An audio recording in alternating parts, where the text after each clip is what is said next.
మళ్ళీ నేను ఎట్లాగూ రాజకీయాల్లోకి ఇక నేను సెలవు తీసుకోవాలనుకుంటున్నాననేసి కడియం శ్రీహరి చెప్పిండు కాబట్టి మరి కడియం శ్రీహరి రాజీనామా చేస్తాడు అనేది కూడా ఒక సమాచారం తెలుస్తుంది కానీ మరి చేస్తాడో లేదో తెలియదు కానీ దానం నాగేందర్ మాత్రం రాజీనామా బాటలో ఉన్నాడట.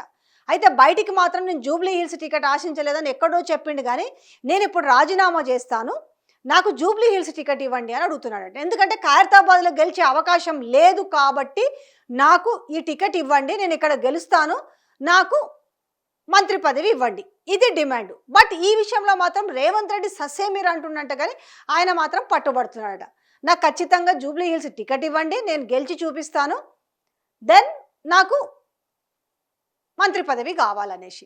ఇక కడియం శ్రీహరి పైన కూడా అనర్హత వేటు పడే అవకాశం స్పష్టంగా కనిపిస్తున్న నేపథ్యంలో, ఎందుకంటే కడియం కావ్యకి ఆయన కూతురికి ఆయన ఎంపీ టికెట్ ఇప్పించుకోవడం కాంగ్రెస్ పార్టీ నుంచి, ఆమె తరపున ఆయన ప్రచారం చేయడం, సో ఇవన్నీ కూడా పక్కా ప్రూఫ్స్ కూడా ఉన్నాయి. మిగతావి లేవా అంటే ఉన్నాయి, కానీ వీళ్ళు అరే అనర్హత వేటు పడేదాకా మేమెందుకు ఉండాలి, మేమే రాజీనామా చేస్తే సరిపోతుంది కదా అనేసి ఇక్కడ చర్చ. అయితే ఇక్కడ నేను ఎమ్మెల్యేగా రాజీనామా చేస్తాను, నాకు అవసరమైతే ఎమ్మెల్సీ ఇచ్చి నాకు మంత్రి పదవి ఇవ్వండి ఆ ఎమ్మెల్యే కూడా డిమాండ్ చేస్తున్నట.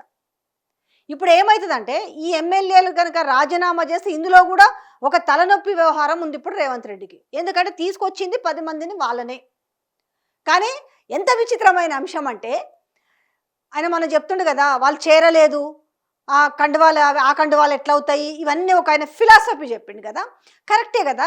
మరి చేరలేదు కదా, మరి చేరకపోతే ఆ రోజు నేను చేర్చుకోవాలనుకుంటే అసలు ఎవ్వరు ఉండేవాళ్ళు కాదు అని అంటారు కదా. మీరు గమ్మత్తుగా ఎప్పుడు ఏది గుర్తొస్తుంది మాట్లాడతారా?